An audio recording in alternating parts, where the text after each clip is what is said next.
I'm excited to talk about this topic. It's something that I'm always aware and trying to shape.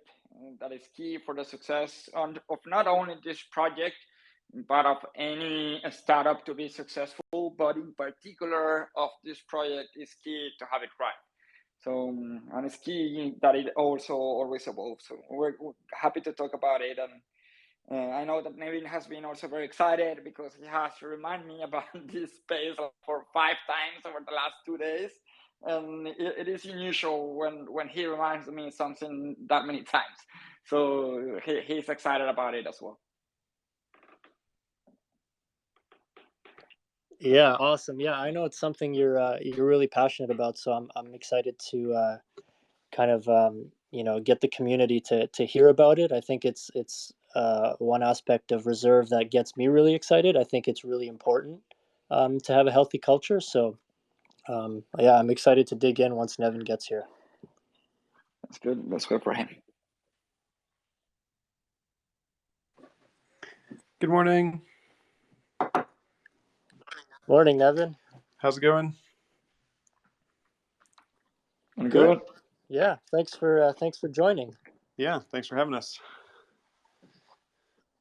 Just right away, just want to make sure that my mic's okay. There's no background noise or anything. Seems good. Seems good. How about me? Yeah, sounds good.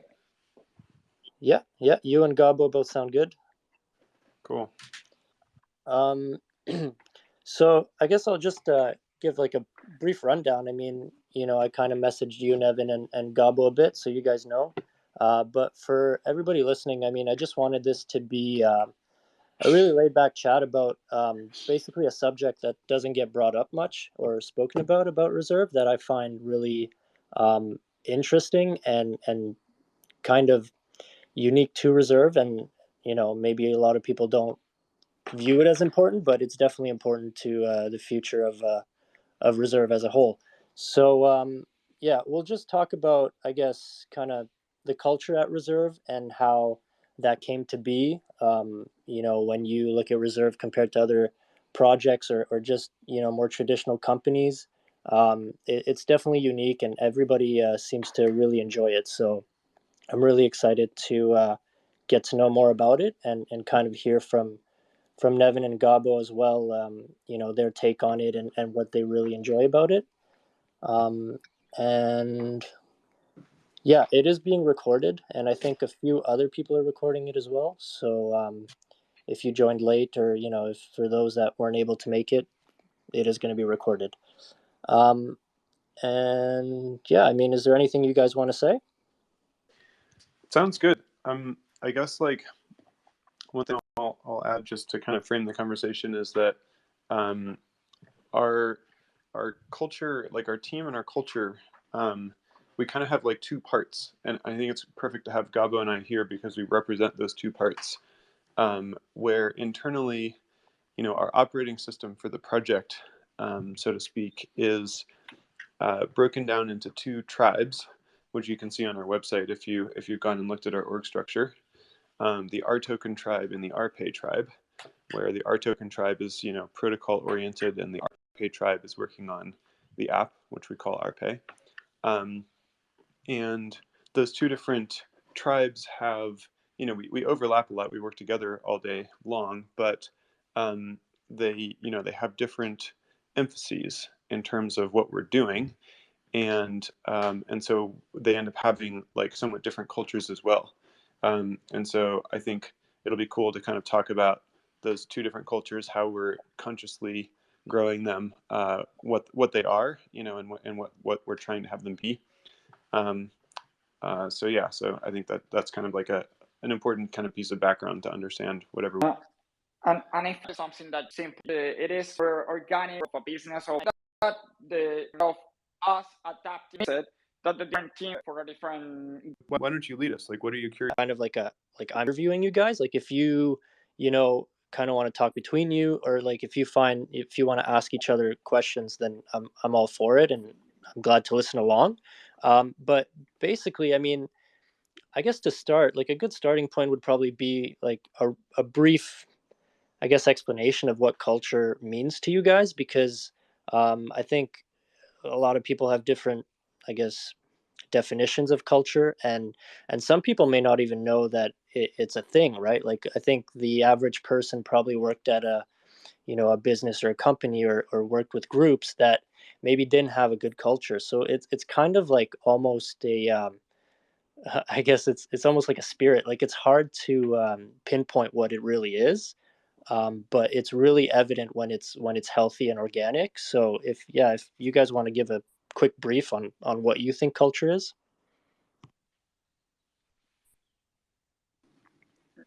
Go for it, Gabo. What do you think? Yeah, yeah. I think that the culture is the identity of a particular team, are the social boundings, the social tissues that unifies the people that is working together, and that they have a reason to work together.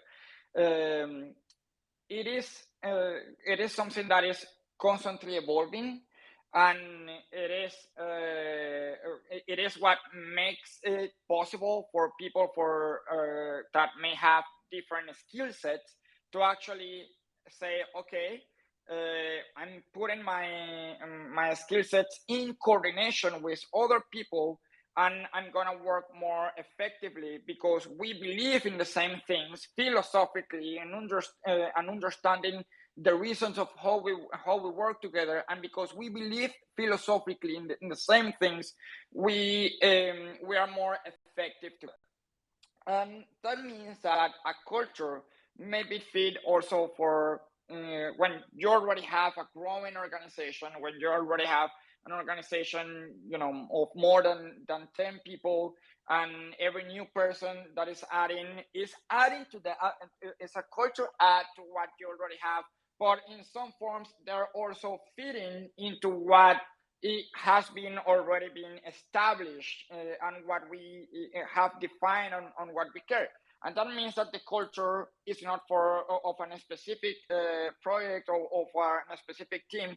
It's not made for everyone. And even if you are an extremely talented person, if you have fundamental disagreements on how things, of what is your identity as a team, of what binds you together as a team, on what makes you believe that this is possible, it's gonna be way harder to coordinate and way more expensive to coordinate.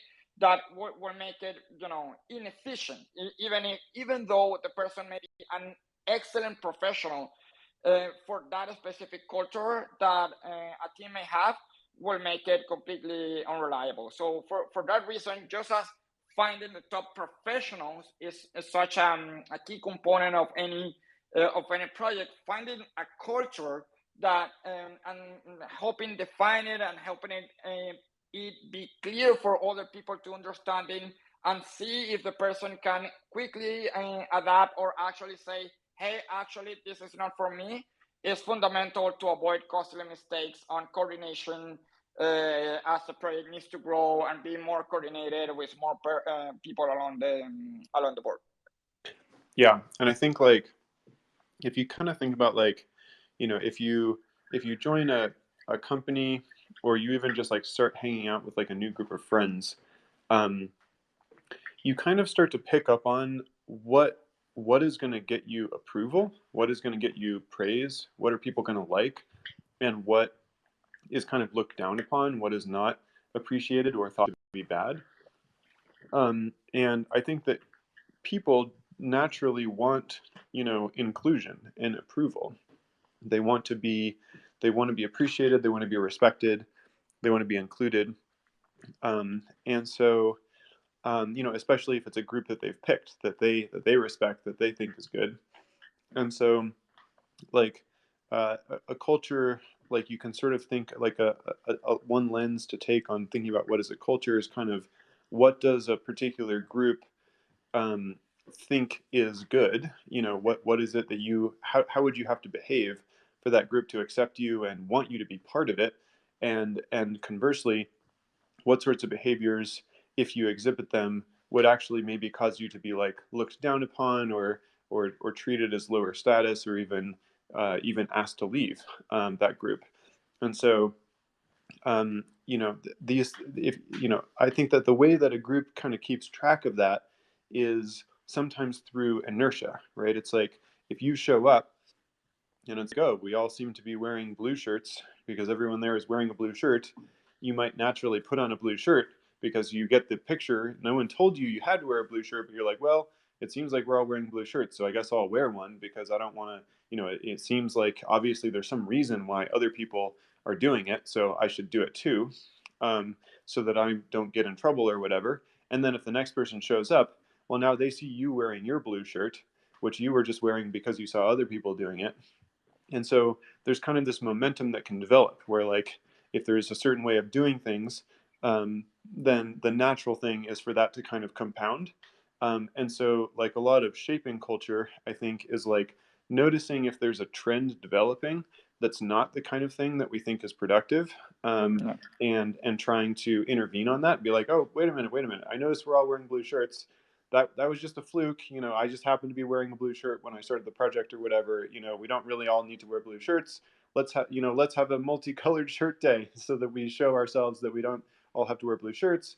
And then you could sort of break that trend, or conversely, you can sort of start doing things. And I think Gabo does this in a powerful way sometimes on, like, our all hands meetings, where he'll talk in depth about, this is why we're doing this thing. This is what we're excited about. This is, or saying, it's really important that we, act this way or do this thing, to try to start a new trend, to try to get people to understand. But it's not just. I don't think. I think Gab actually does more culture setting than I do, and I don't think it's just talking. I think part of it is, like, if you look at our website and you even look at just like the art on the website, that was sort of consciously picked, because of the idea that that would attract people who had a particular kind of somewhat rebellious spirit, people who were excited about doing things differently, and so we thought that would that would help build the culture, especially like on the RPay side. We've been growing the RPay team a lot, and we wanted to attract people who were interested in something that was kind of hip and edgy and different, and because we thought that their behavior patterns would be good for the overall culture of the team.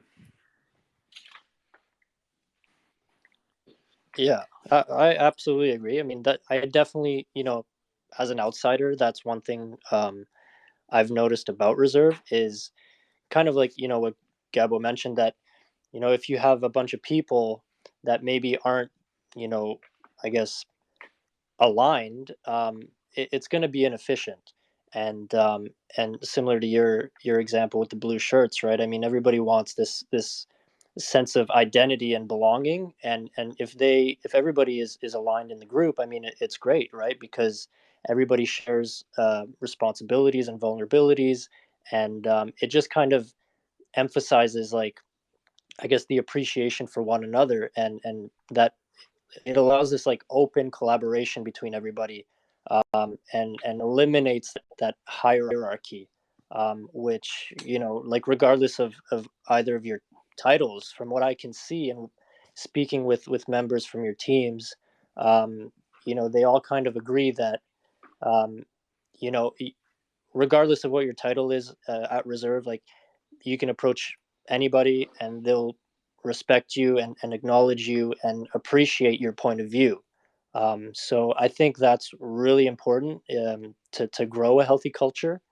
And yeah, I mean, I don't know if you guys want to elaborate on that, but Yeah, that's precisely. Like, having people on the same page on the identity. Like Nevin was saying, something that we really care about is having people that is identify themselves with the why, and identify themselves with the why because either they have lived themselves the unfairness of how the financial system works, because of inflation problems, because of the lack of grades, because of sending money abroad or trying to be connected to the global economy and they can, or because they have been socially aware of that particular reality. Even through that, this is actually money and how finance is accessible for clients, to build a project, to build a startup and be successful. If that would be, just as easy as, cooking eggs in the morning, everybody will do it, and there is no complication. But particularly in this project, when we are challenging establishing belief in our society of how money works, on how accessibility works, on what our economic rights are, and we are trying to change that. We are building the tools and promoting that cultural shift in our society. You need to have true believers that future is possible in order to overcome the different challenges that we have as a team and the uncertainties that we have. So the reinforcement on the ongoing whys that we tell it publicly, but we also tell it internally into the team that we recruit, and one of the key components of that is basically being aligned on that and trying to understand if people is true believer that this is possible. Then people is going to be able to handle that uncertainty and those challenges that comes over and over when you're trying to build not I don't like the word rebellious system, but when you're trying to build something that change the system in a good way for everybody. But you need that fundamental belief, and also fundamental belief that in order to do that, there is not going to be just a straightforward line that okay, this is just the way that we're going to be doing. We are going to need to ongoingly adapt also the ways that we work, adapt the ways that we also need to cooperate with one another, because the challenges are going to be increasing and changing over time as we grow with the mission of the project. So that gets a lot into the alignment values that we care about. Yeah. Let's see. I kind of want to challenge us to see, can we state as concretely as possible what is our culture actually? Like if you were someone on the outside and you were considering working on our team, can we paint a picture of what it's actually like, and maybe how we perceive it to be different from other teams, or just what is the actual experience of being inside of the culture? So let me say a couple things about that. And Gabo, I'm curious for your take. I think, at least on the R token tribe, something that's pretty common is, so obviously, I'm somebody who likes to think. And I came into all of this kind of with a foundational belief that it's possible to carefully think things through and figure out in advance what makes sense, what's going to work, and what's not going to work. And we've applied that on the protocol level quite deeply. But I think that we, basically because of that, because of me and Matt Elder and the others who were there at the beginning thinking about it that way, we definitely have that as kind of our natural hammer. It's well, there's this new problem. We don't know what to do about it. Well, let's think about it. Let's talk to people. Let's research. So I think that on the R token side of the project, we have, everyone talks about how in a startup you need to have a bias toward action. I think we kind of started off with a bias toward thinking. And in some ways that can be bad. That can slow you down. And I think that if you look at the pace of our project, at least on the protocol side, it's slow, right? And so that's maybe a disadvantage in some cases. But it's obviously an advantage in other cases where you really can think about things and avoid certain kinds of mistakes. Everyone here is familiar with all the meltdowns that are happening right now. Obviously, we're not subject to those because we thought about it and didn't do those things.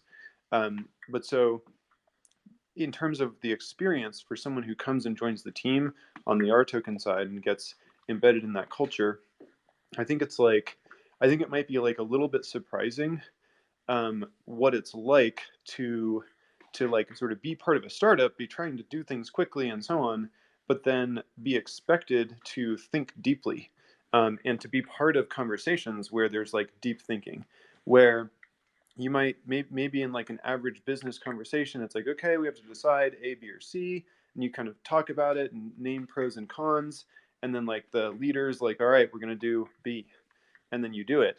I think the experience might be a little bit more like you're kind of expecting like, okay, now like the leader's going to say what to do, and then the leader's like, well, it's still really not clear what to do, and if we do B, then there's this risk that the whole thing falls apart like such and such. So actually, let's actually meet for 3 more hours right now, and let's just pace back and forth and talk it through. Can you go research this thing and come back to us in 30 minutes? Like that's actually, I spend a lot of my time in that mode. Like yesterday, as an example, I spent several hours with 3 other team members, with Thomas and Matt and Taylor, talking about a governance question. Basically thinking about like, how do we make our is there a way to modify the governance plan a little bit, to make it so that benevolent whales can exert a more positive force in the governance process? And we spent like 3 hours discussing this and wargaming different possibilities and so on. And then we like sent, Taylor away to go like look at, the code and figure something out. And sort of like it's like a 3-hour exploration. And then right after that, jumped on another call with Gabo and a few other team members because we have this long-running thought process of what should our corporate structure be. And we're trying to thread, a dozen different needles and get this right, in order to position RPay for, massive expansion throughout the world, and all sorts of licensing and so on and so forth. And again, we dive into this completely other, very deep conversation. We have these like big diagrams and big lists of considerations.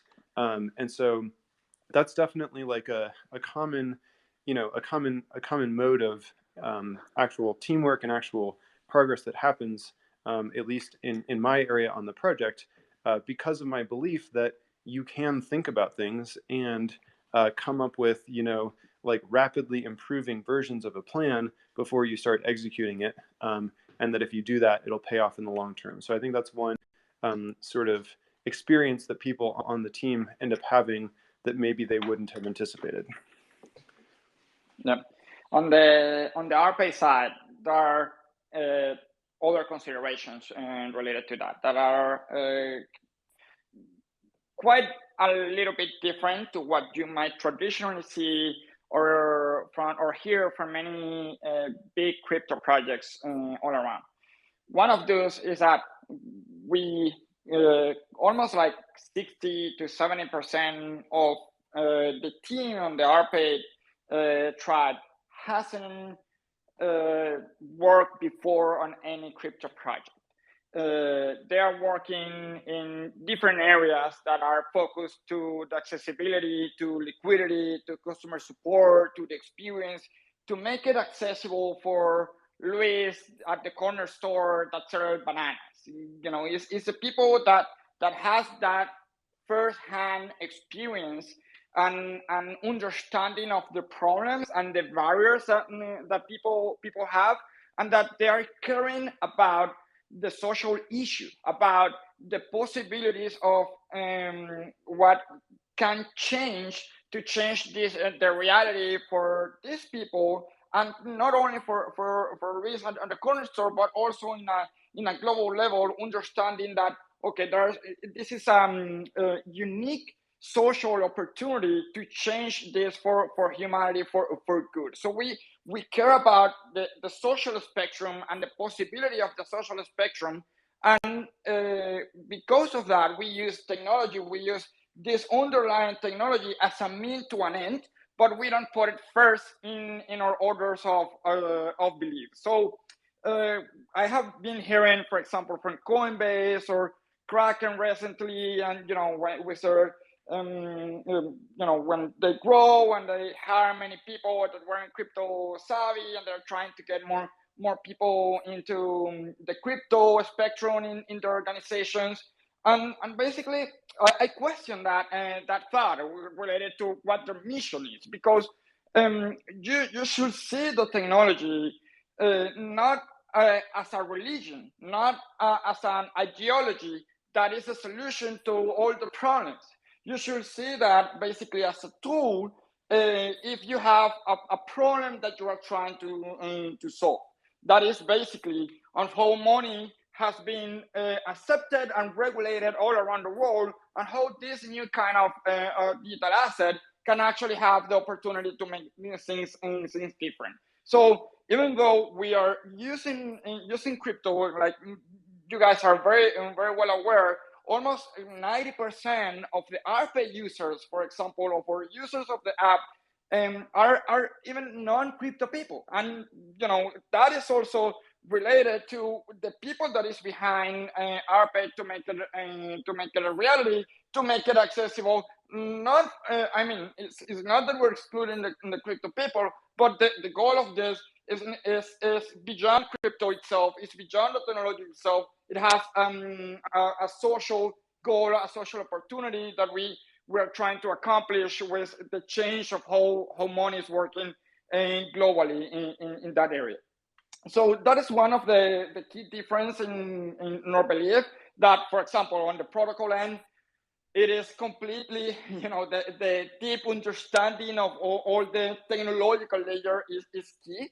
And because of our approach, and of our approach on mass consumption, on adoption, on retail, we learn as we build. So as you see many times on the RPA side, we are ongoingly testing new tactics, new strategies, new products, new markets. We are ongoingly on a pace that allows you to experiment and see what actually is the best route, and learn from those mistakes, or from the process of developing these ideas, and improving every time. It is the reason behind this is that again, the conditions of every market are different, but there are patterns that start to emerge once that you start actually trying the product. And we have seen, in our own project on the early days, how different are things, from what you have sometimes planned, of what you think is actually going to be, to actually the people using money directly on the phone, or the experience of using it as money on a financial center. It is completely different when you actually bring it to the reality. And because that process, that is part of the process, we see that bias towards action. It is inherent into the core of the RP tribe. Of course, like, there are areas that on the organization, like Josh, for example, that you guys have talked about, or the CTOs, or global strategic areas, that they need to have a broader thinking and planning. But what is encouraged, and what we actually see on the execution level, is more towards that bias to action. And again, because of that bias to action, learning through doing, and the belief of the solution to this social issue, if the person actually believes in this opportunity, in this social issue, and it's not because of Bitcoin or Ethereum or the crypto technology, because it's the opportunity, people is especially motivated and work as hard as they can. They work basically as founders inside of the RP organization, everybody across the board, because opportunity that they see that is in front of their eyes. So those are the kind of adaptations that we have on the retail facing product. Yeah, I mean, wow, like there's there's so much information there, and I'm trying to like see how I can split it up between you two. I'll start with Gabo, because I mean,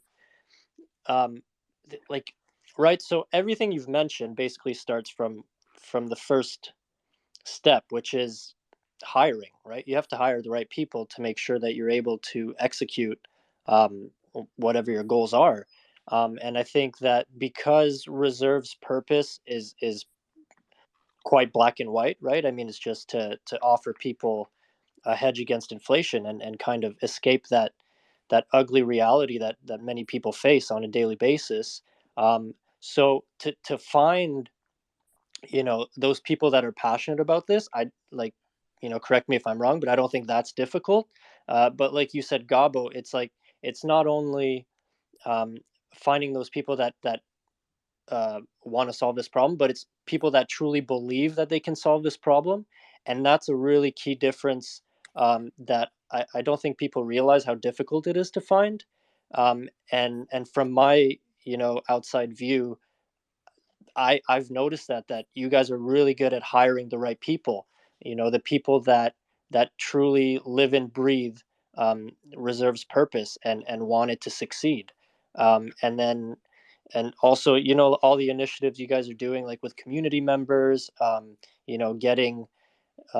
getting people like app users um, more connected with the reserve team and feeling like they have a chance to escape their realities, and there is a better future ahead of. And so I think that's really powerful, and it all falls apart if there's not an organic and authentic culture in my eyes, because everybody needs to believe the same thing. It needs to be aligned, like you said. um, I have It something to is. add on that. yeah, go ahead, Nevin. So there's a couple things here. So one is that, like, I think for part of our team, it's been very natural to bring on people who um, completely empathize with the mission, because they themselves have lived in a place that has undergone hyperinflation. And so it's just obvious that, like, yeah, if you could provide an alternative, that would be like really important to, like, me personally and my friends and my family and my country. And so it's kind of just natural in that circumstance. But I wanted to note that, we also have many people on the team who are from other places, who don't have that background, who haven't lived Yeah. with that personally. And there's the way that I kind of think about that is that, we want people either who directly have experienced it, and they directly empathize, or who are the kind of person where like when they see someone who is suffering, or a whole society who's suffering from something, they can't help but want to fix that. And there are people in the world like this. I mean, I'm kind of like this myself. It's like I didn't live with hyperinflation myself, but, like, as I got to know people who've dealt with that problem, as I understood the problem and, like, thought about it and empathized with it, it becomes an itch where it's like, I really want to solve that. It's like really annoying that hasn't been solved. It'd be really valuable if that got solved. And so there's a bunch of people on our team who I think have really picked up the mission, not because they necessarily had that exact mission themselves beforehand, but because they, like, learned about the project and saw the potential, and looked into it and came to understand it, and then came to actually care. And the thing is, but there are many people out there. There are many more people who will pretend to care about Yeah. really any given issue, I think, than people who actually care about it. And so, like, one way that I think about this when I'm talking to somebody and thinking about whether they should join the team is, I don't want to just listen to what people tell me about what they care about, what their values are. I want to know what they've done, what they've spent years or decades of their life doing, because that's actually a much stronger signal of what they care about. If they've spent years or decades, doing painful work, hard work towards something that really mattered to society, even if it wasn't the exact same cause as what we're working on, that's,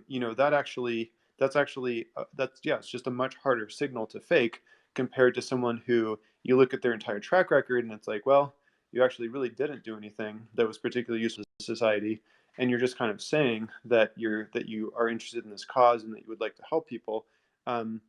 It's not as convincing. And so that's one way that, and I'm even comfortable saying this, even someone who is going to interview might listen to me saying this. there's no way to fake it, right? Unless you like totally fabricate what you've done with the past 10 years of your life. But people tend not to do that. And so that's something that I think is actually useful to keep in mind. Like if anyone listening to this is thinking about like building a team and trying to filter for motivation that way, I really recommend looking at what people have spent years of their lives doing. Yeah, and also related to the inflation scope.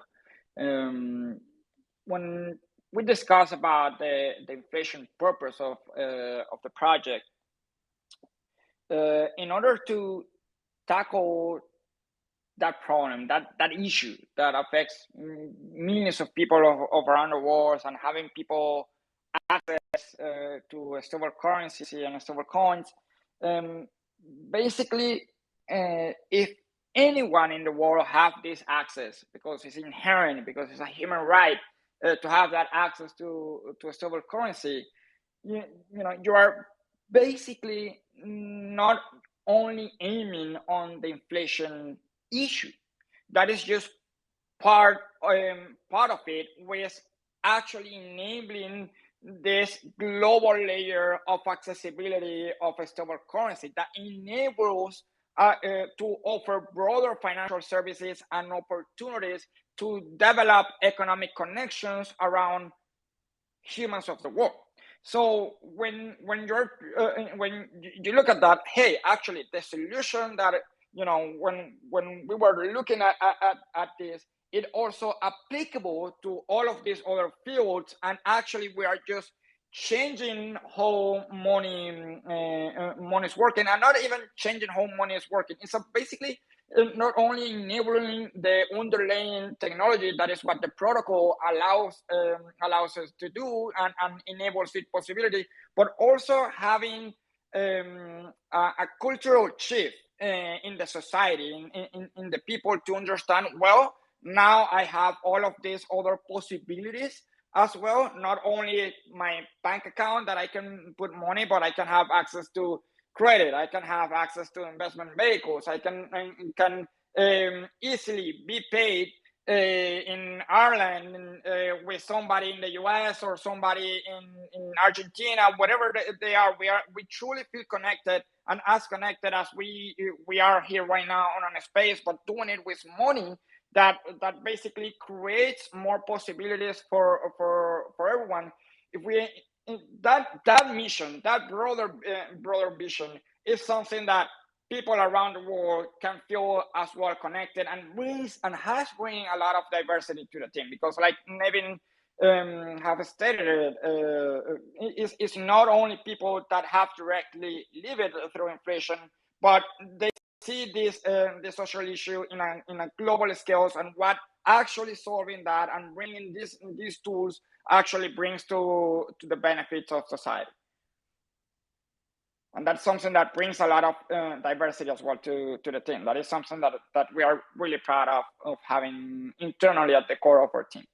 Gabo, I'm curious for I want to hear from you. Like you're saying a lot of things that are painting a very clear high level picture, but for someone who's on the RPay team, like today, like what is their day like, and is it like what is there anything unique about it, and even the non-unique things, like what are the actual like working practices that sort of define the like moment to moment cultural experience?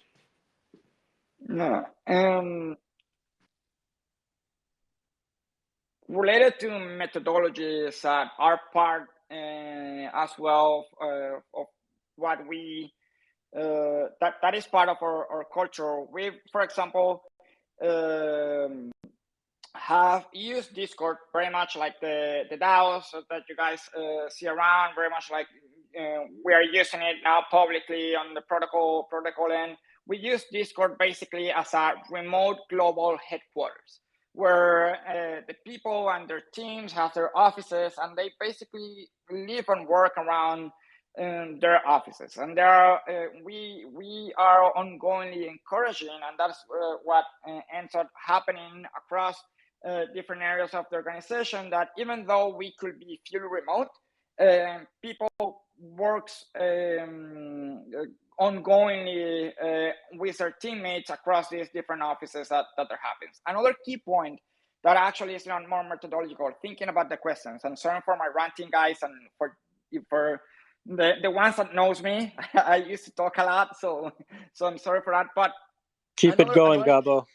Yeah, another key topic that happens that is truly unique is how much the team cares about our customers. You see sometimes people connected around 1 a.m. on the Discord trying to solve a particular topic of one client because that client needed the money to pay a medical bill in that moment. You see 3, 4, 5 people, they're connected completely outside of their shift or the hours that they're supposed to do. You see everybody caring in such a way, and you see that even on social media. We created this activity because people organically, they were caring so much that when our processes, we were building our processes of customer support. Like, of course, when you're building something, it's far from perfect at the beginning, but we wanted to provide that human approach. The team itself say, hey, I am sorry for this words, fuck it, but I'm actually going into social media. I'm going to reply to these people. I'm going to try to solve this. And it's not, like an executive or the CEO doing it. It's people organically in the organization volunteering and doing this directly themselves, because they feel themselves in these situations, and they know how important this is, and particularly if you have experienced the challenges that we have experiences in the country. So you see that all across the table. You also see, because of that social belief on what we are doing, a lot of cross-functional activities happening, like an engineer being involved in different kind of community conversations, mission conversations, or people like doing things that are sometimes completely outside of their expertise, but saying, hey, I would like guys to be part of this because this is something that I truly care. And you see a lot of that always ongoing happening in the organization.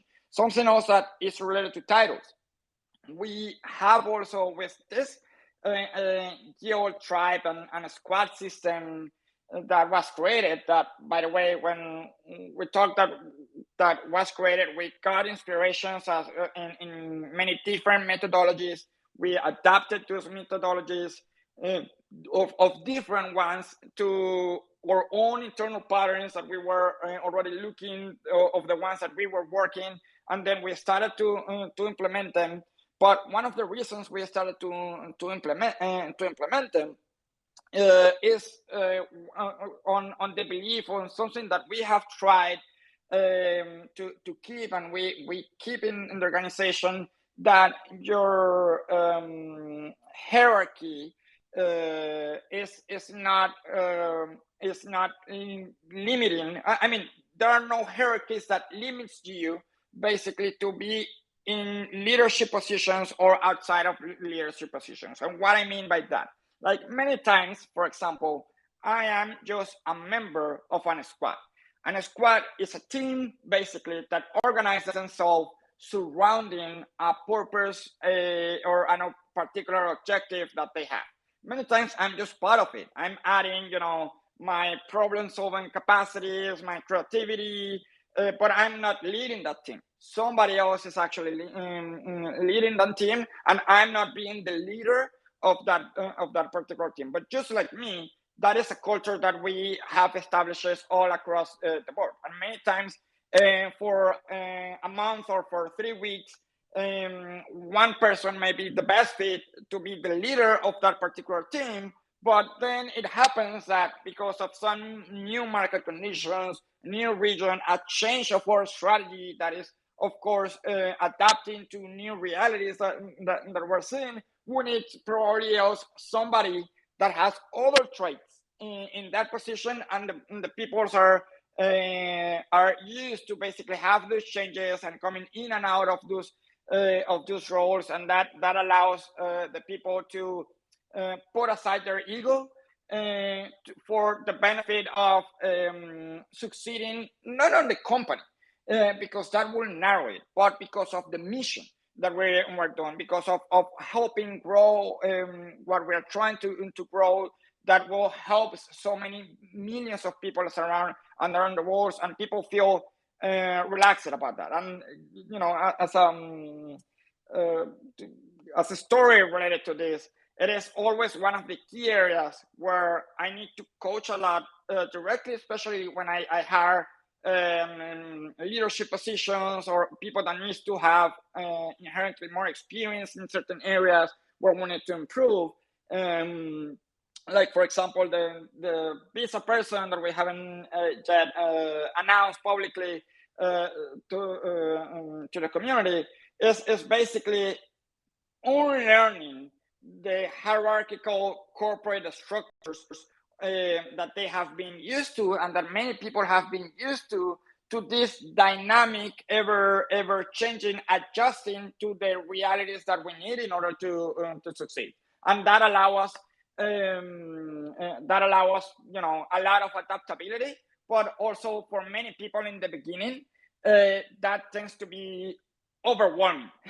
and because of that, I don't know if you guys remember, but we had on our website, we call it internally in our pay, the bootcamp, because usually the first month, especially the first month and a half, tends to be a lot of, okay, this is like a complete shift from what I've been used to. I'm learning so many things, and there is so much, and it's not only that we are trying to, in order to try to change how this social phenomenon of money is working in our society, we need to do things different.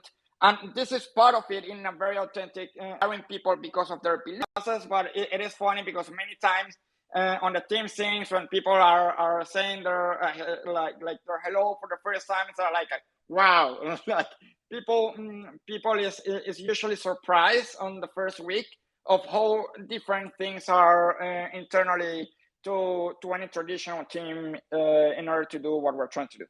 Yeah, I want to add. We're getting close to the end of the hour, and then we have to jump to another meeting. I want to add a couple.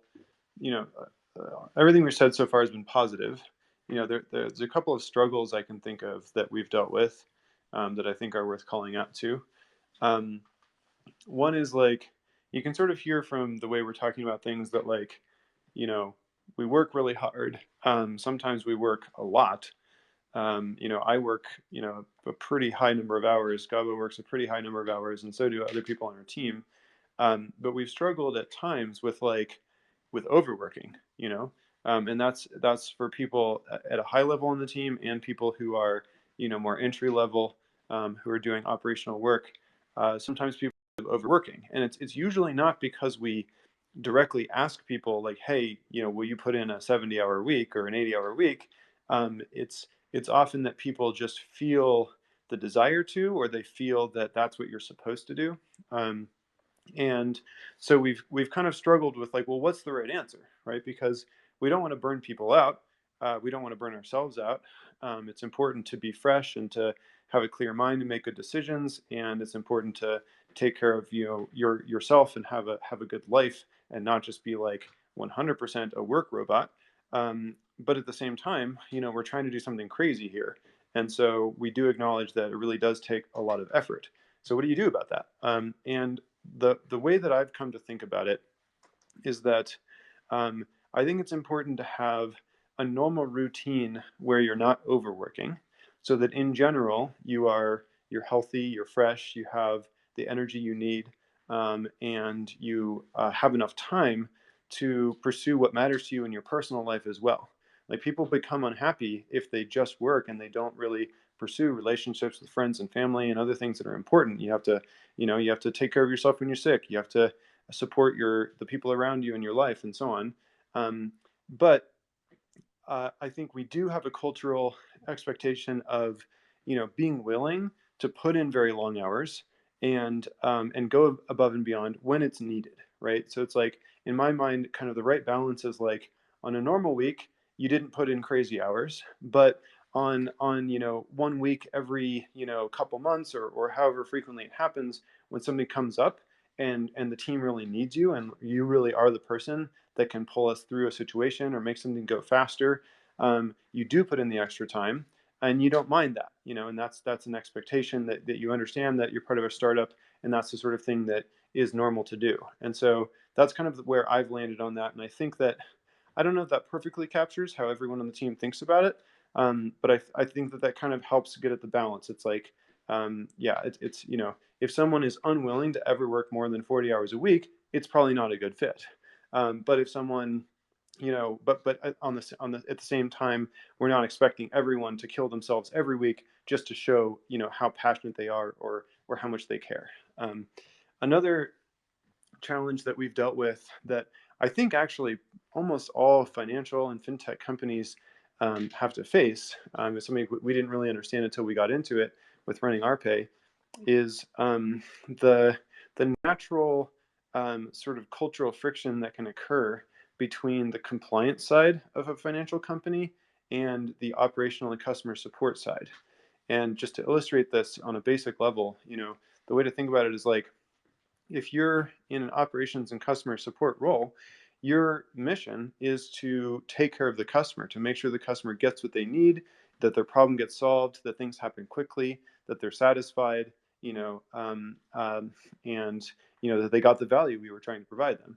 If you're in the compliance position, you're trying to make sure that that we don't accidentally allow any criminal activity to happen on our platform, and you're trying to make sure that we follow all of the rules that we're subject to from various governments, so that the company never gets in trouble, that we never expose ourselves to legal risk. And sometimes, actually somewhat frequently, those goals can become opposed, because if you have a customer that you need to put through some sort of compliance process, that can often be an annoying thing. It can take time, it can cause many days of delay, or it can cause, need to have like a phone call with the customer, or something that actually degrades the customer experience in service of improving compliance. And so something that we've a sort of high level conclusion we've come to is that it's really important for the operations and customer support and the compliance team members to like empathize with each other, to understand what it is that that other part of the team is trying to do. And like, one thing we do is like have people on those different sides of the team go and participate in the other type of work, to like sort of see what it's like in the trenches, understand what what the considerations are, what the objectives are. And I think it's also just beneficial if those people have personal friendships with each other, because then it's like, oh well, I care about you achieving your your objective today because you're my friend. And so I don't think we've perfectly solved that. I think we still have that challenge, and it's a challenge that sort of constantly recurs as you grow a team. So I think maybe like a year from now, we'll have like a more comprehensive, systematic solution to that. But like, those are just a couple things that we've struggled with, and kind of the directions that we've gone to solve them. Yeah, I mean, like, I have so many follow-up questions, but obviously we're limited by time. Like, if I could pick one thing, I guess, is that you know what you just mentioned, Nevin, is that, well, first of all, I'm kind of confused because there's so much I want to talk about. So I'll try and let's see how I can word this. Um, so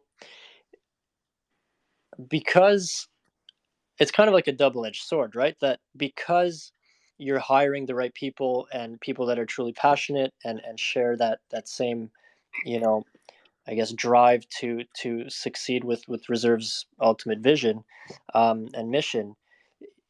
Now you have this problem of like, okay, well, how do we make sure that people aren't overworking themselves, right? Because Yeah. this is all voluntary, right? You're not like forcing people to work, which kind of tells you that the culture is quite healthy, because in contrast, most places, they have to force people to work a bit more. um, so so obviously, like, your team is really dedicated to the cause. um, and then also because of that culture, you actually take the time to kind of step back and say, wait, you know, maybe Johnny over here, he's been working like 70 hours a week for the past month. Um, maybe I should, have a chat with him and be like, hey, Johnny, like, you can chill out a bit. Like, we'll kind of take the workload off you. But I understand that that's a really difficult balance to find, and also to kind of to share that with everybody is probably really difficult, especially at the size that you're at now with I believe over 200 employees.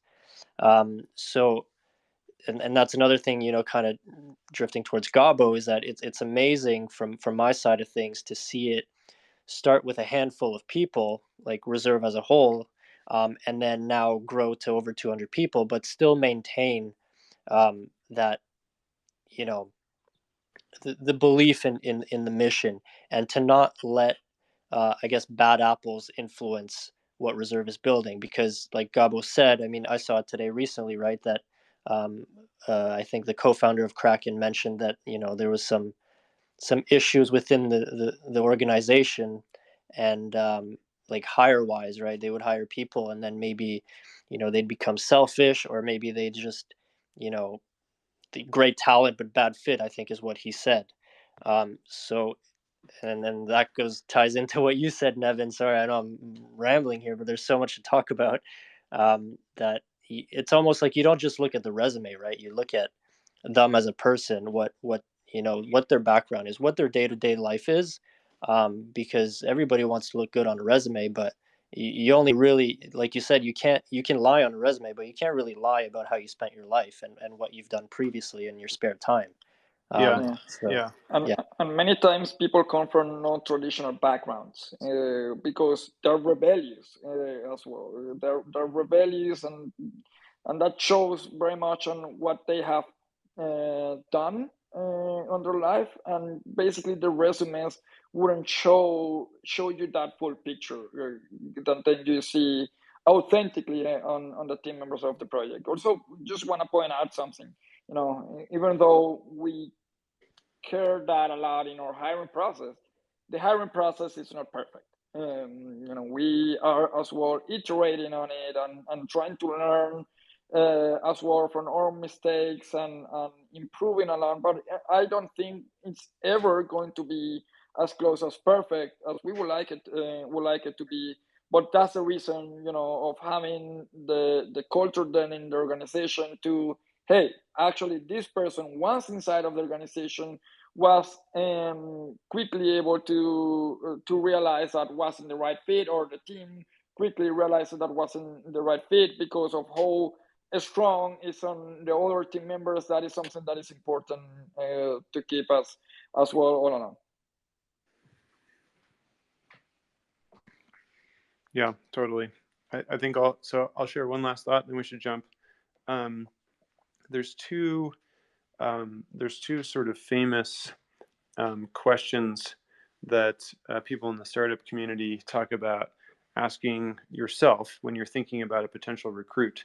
And I personally don't actually use these specific questions, but I actually think it's a good idea to use these questions. It's just that I evaluate it in a slightly different way. The first is the Sunday test, which is, if you imagine that it's a Sunday and you have a little bit of work to get done, and you know that this person that you're considering hiring is there in the office, and you would go and be sitting next to them when working on whatever you're doing, would that make you more inclined or less inclined to go into the office to do your work? As opposed, if you would feel more inclined to go, work and be in that space with them and be next to them, then that's like a good indication that they're, that basically that you would get along, and that you would sort of derive energy from working with that person. And I think that's like a useful heuristic. The second is 2 beers and a puppy, which is the thing you ask yourself is, number one, would I want to have 2 beers with this person? And the reason why it's 2, I think, is because it's like, do you kind of trust them and feel comfortable enough with them that you would be willing to let go a little bit, that you'd be willing to kind of have a personal hangout, and have a couple beers, and maybe not be your normal professional self. And then the puppy is, would you trust them? Let's say, imagine you just gotten a brand new puppy. Would you trust them to take care of your puppy when you were away for the weekend to like go, visit family or something? And that's kind of a test of like, do you think that they're a reasonable person with good judgment, that's responsible, someone that you think would sort of make the right decisions in kind of a general way? And so I think those are cool examples because they kind of straight do they check a particular, it kind of gets at something softer, which is like, are they the kind of person that you would want to spend time around? Are they the kind of person that you would want to be comfortable depending on? And I think a lot of it is that kind of soft personality fit of like, do I feel myself wanting to have another call with this person? Would I want to hang out with this person? Would I want to, have to solve like a challenging thing with this person? And I think when you feel a really strong positive yes on that dimension, then it's really going to put you in a position to be more comfortable, to build more trust, get more stuff done, and when stuff really goes sideways, you want to be in the trenches with people where you have that kind of relationship with them. And I think our team actually has built a really strong fabric in that way, because of intentional recruiting. And yeah, I think that when things go wrong, we have to solve stuff. Like we really do work quite well together because of it. Yeah, that's a good point. I actually really like that. 2 beers and a puppy. I might keep that for myself. Totally, But highly recommend it. I know you have to run, but do you mind if I just ask like an ending question and like both you and Gabo can answer it? All right, but we got to be quick because we're Yeah. late for our next meeting. Yeah. I'm hoping maybe some listeners can be able to help you out with this question. So, what available positions at reserve are you most looking forward to filling? That's a good one. Gabo, do you want to go? There is a ton, but I will say the ones that I'm more excited about on filling backend engineers. We are needing quite a lot. We recently hired about 8 to 9 engineers on the front end side, but now we are short-handed on the back end. So any recommendations there will be awesome. And also we are trying to hire a financial person or a planner, to be more specific, for better planning, improving our planning in the budgeting section of the RPA side. So these are two of the most exciting roles for me to get, and there are like others ones that we are going to be announcing soon, but they need a little bit of more context. Yep. And then on the R token side, the basically as we near protocol launch, we will be back to a state where we want to grow the protocol engineering team. It's like right now we kind of don't want to be distracted integrating a new person and training them, but right upon launch, we'd be interested in taking on more Web3 engineers, people who are interested in writing Solidity. And we're also interested in, this is a very, very niche role, but like, we're always on the lookout for like sort of total masters when it comes to graphic design and branding. And that's someone who could play a role on both tribes. And then there's one more I wanted to say out loud. It's also the case that Thomas is looking to bring on a junior product manager within the R token side of the project. So those are some roles that we have coming up, and there's more listed on our jobs page. Some are actually a little bit out of date. We need to take down a couple that we essentially filled, and we just haven't taken down the ads yet. But yeah, so those are some good examples right now. Awesome. Thank you guys. I really appreciate your time. I know you've went a bit past the hour, so thank you for that. And I hope I like this chat. It's a different angle at Reserve, and people get to hear like how Reserve approaches the human to human aspect of it rather than the protocol and development side of it. Yeah. So yeah, Yeah. once again, I mean, thanks Nevin and Gabo. Yeah. Thanks for having us. Glad you recorded. We'll share it. Thanks. Awesome.